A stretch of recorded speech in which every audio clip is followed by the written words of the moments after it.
नमस्कार, संदीप राज सच विभाग में मैं संदीप तिवारी आप सभी का स्वागत करता हूं। जैसा कि मैंने बताया था कि आइतवार की बकैती यानी सिर्फ तंज, कटाक्ष, राजनीति, सामाजिक और जो भी अव्यवस्थाएं हैं जिनसे हम सीधे जुड़े हुए होते हैं, यह हमारा सरोकार होता है।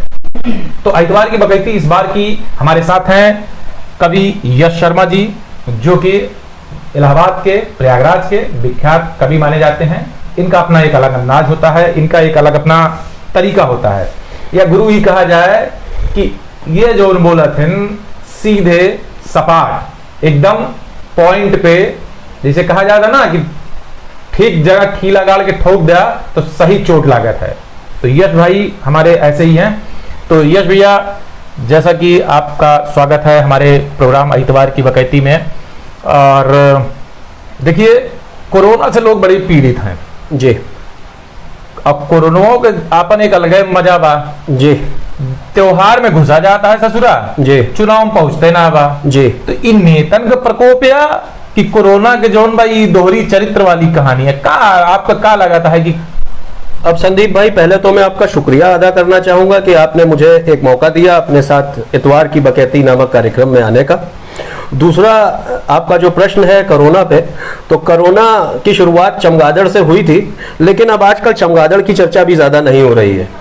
तो और कोरोना का ऐसा खेल है जो समझ के बाहर है, अभी तक कोई नहीं समझ पाया। और अभी हाल में ही 2 दिन पहले ही मैं समाचार पत्र पढ़ रहा था, तो उसमें ये पता चला कि कोरोना के कुछ नए सिम्टम्स भी आ गए हैं। तो आए दिन जो है कोरोना अपने रंग बदल रहा है। तो उस पर चंद लाइनें संदीप भाई लिखी हैं, वो पेश कर रहा हूं आपके सामने।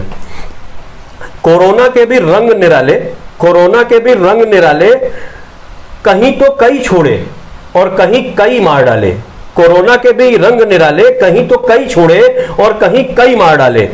जहां का है मौसम चुनावी, जहां का है मौसम चुनावी, वहां आई कोरोना के सिस्टम में खराबी। जहां का है मौसम चुनावी, वहां आई कोरोना के सिस्टम में खराबी। और जहां नहीं है चुनावी बयार, और जहां नहीं है चुनावी बयार, वहां मचाया है कोरोना ने हाहाकार। जहां नहीं है चुनावी बयार, वहां मचाया है कोरोना ने हाहाकार। कभी कोरोना की वजह से जनता की शामत आई, कभी कोरोना की वजह से जनता की शामत आई, तो कभी भारत की जनता ने कोरोना को धूल चटाई। कभी कोरोना की वजह से जनता की शामत आई, तो कभी भारत की जनता ने कोरोना को धूल चटाई। अभी बात करते हैं एक्सट्रीम लॉकडाउन की। जब लॉकडाउन अपने चरम पे था और बहुत ज्यादा लॉकडाउन के चर्चे थे और लोग अपने घरों में बैठे थे, उधर ब्रेड लेने निकला विनोद, पुलिस से पिट गया। उधर ब्रेड लेने निकला विनोद, पुलिस से पिट गया।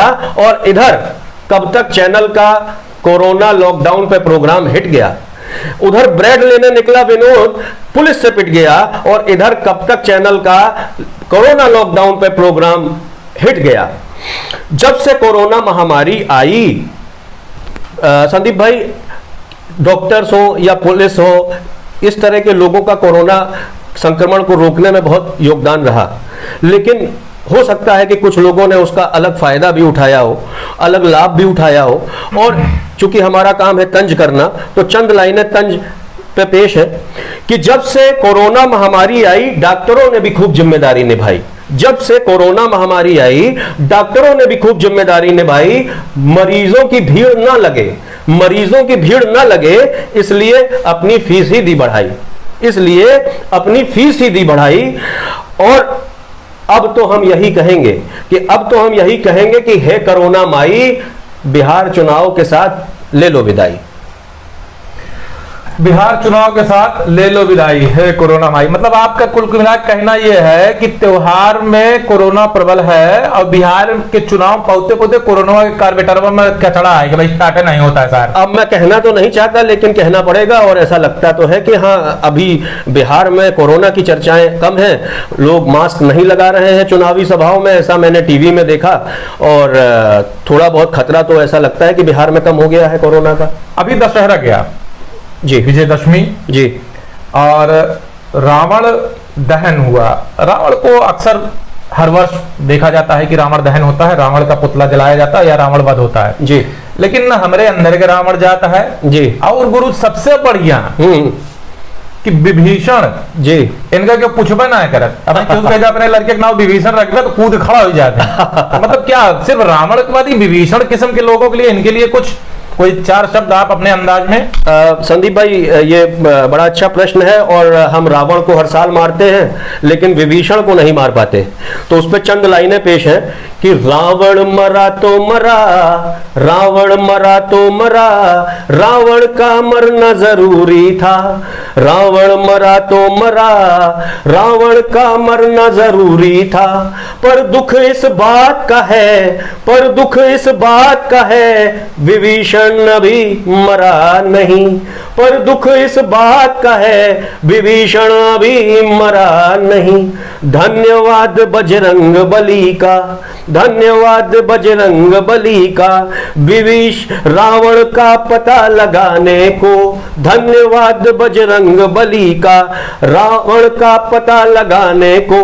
बजरंग बली ही थे जो लंका गए थे और सीता माता की खोज करी थी और रावण का पता लगाया था कि सोने की लंका है वहां पर। तो बजरंग बली का तो धन्यवाद कि उन्होंने रावण का पता लगाया। पर विभीषण अभी छुपा हुआ है, पर विभीषण अभी छुपा हुआ है।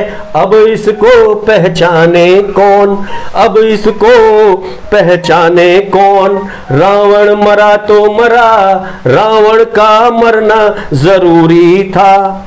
बहरूपिया था रावण, बहरूपिया था रावण, भेष बदल कर आता था, भेष बदल कर आता था। पर तप पर भी महाबली अपनी पहचान बताता था। रावण जो है अपनी पहचान बताता था कि हाँ मैं रावण हूं, मैंने सीता माता का अपहरण किया है। तो वो अपनी पहचान के साथ काम करता था। जबकि विभीषण जैसे जो लोग हैं आज भी हमारे समाज में, वो अपने आप को छुपा के रखते हैं, वो बताते नहीं है। देखिए कुल मिला के मतलब यश भाई आपका ये कहना है कि रावण को तो हम पता है कि रावण को पहचान है, रावण को हम जला दे रहे हैं जी, लेकिन विभीषण को हम आज भी नहीं खोज पा रहे हैं। विभीषण को नहीं खोज, सबके अंदर है, सबके अंदर है। हर कोई कहूं न कहूं गांठिन दे विभीषण। हाँ जी जी जी का देखा हुआ है जी। देखिए मजा तब है कि कोरोना पे हो गया, विभीषण भी आज लपेटे में आ गया जी। अगर राजनीति पे तंज ना हो जी तो कोई भी तंज या कटाक्ष पूरा नहीं माना जाता। तो बकैती भी पूरी नहीं मानी जाती। हम इलाहाबादी हैं, बकैती हमारे खून में है। अब बकैती मतलब बकैत है तो इलाहाबादी रहा है जी। तो इलाहाबादी और बकैती, तो बिना बकैती कोनो मतलब है ना। बात 4 लाइन बकैती राजनीति ठोक दीजिए। फिर पेश कर रहा हूं 4 लाइन संदीप भाई आपके जो आपने अनुरोध किया उस पर। लेट कर सर नवाने का क्या फायदा, लेट कर सर नवाने का क्या फायदा, जब तलक राम दिल में बसाए नहीं, जब तलक राम दिल में बसाए नहीं। झूठी भक्ति दिखाने का क्या फायदा, झूठी भक्ति दिखाने का क्या फायदा। जब से जीते, जब से जीते चुनाव दिल्ली में रहे, जब से जीते चुनाव दिल्ली में रहे। लौट कर क्षेत्र वापस वो आए नहीं, लौट कर क्षेत्र वापस वो आए नहीं। जब सड़कें यूं ही कच्ची रहे, जब सड़कें यूं ही कच्ची रहे, सिर्फ बातें ही उनकी अच्छी रहे। ऐसे नेता जिताने का क्या फायदा, ऐसे नेता जिताने का क्या फायदा। उद्योग धंधे तो कुछ भी लगाए नहीं, उद्योग धंधे तो कुछ भी लगाए नहीं। अर्थनीति भी ऐसी बनाई नहीं, अर्थनीति भी ऐसी बनाई नहीं। जो बेरोजगारी जवानी पे हावी रहे, जो बेरोजगारी जवानी पे हावी रहे। सिर्फ बातें बताने का क्या फायदा, सिर्फ बातें बताने का क्या फायदा। अरे वो तो कहन रंग मन की बात कर रहा है, तो मन की बात तो कर ही रहे हैं ना। तो बातों का भी आनंद लीजिए। जरूरी है कि सब चीज कहा जाए तो मिल ही जाए। संदीप भाई और मेरा रही ऐसा बात मानना है, जो लेटने की, बहुत सही तंज मार रहे हैं। मतलब श्री राम के चरण में जाए कि लेट गए तो आपका अयोध्या में लेटब नहीं अच्छा लगता है। और लड़ा चुनाव दिल्ली है बरे तो रहे, तो कहाँ क्षेत्र में ही रहता है महाराज संदीप का वही रहा है। संदीप भाई नेता जो हमारे होते हैं वो हमारे काम के भी होते हैं, हमारे देश को चलाने का भी काम करते हैं। और कुछ ज्यादातर जो नेता होते हैं उनमें एक गुण कॉमन होता है, तो वो गुण ऐसा है जिस पर तंज किए जा सकते हैं, और जिसमें ज्यादातर जो हमारे पॉलिटिशियन है वो लिप्त होते हैं, तो वो तंज करने का मौका हम लोगों को देते हैं तो हम लोग करते हैं। भाई बिल्कुल, आप समाज को बताते हैं कि कौन कैसा है क्या है।